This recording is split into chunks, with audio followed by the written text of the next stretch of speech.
Hi, my name is Maricela Ponce.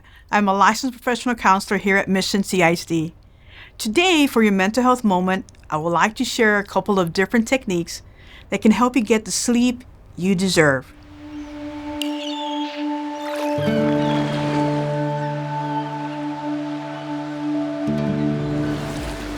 Did you know poor sleep hygiene is connected to mental health issues such as depression, anxiety, and ADHD?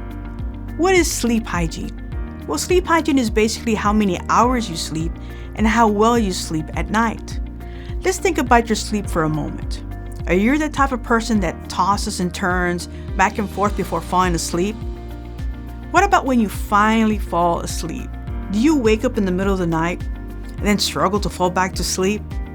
If you said yes to any of these, then there's a good chance that you have poor sleep hygiene. Here are some tips on how you can get better sleep. Tip number 1. Make an effort to designate your bedroom as a sleep-only zone. What that means is avoid doing homework, watching movies on your laptop, or cell phone surfing in your room. Now, I'm not saying don't do your homework. Oftentimes, these type of activities will have the opposite effect and make a person more alert and awake. Technique number 2. Avoid napping. Napping during the day will make sleeping at night more difficult. Naps are suggested to be 30 minutes long only. If you nap more than 30 minutes, that's hibernation, and you are not a bear. Last tip.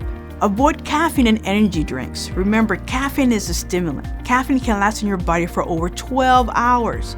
Attempt to drink water with your dinner instead of reaching out for that soft drink. If you have any further questions, feel free to contact your school counselor or Student Services and Guidance Counseling at 956-323-5578. And remember, stay healthy.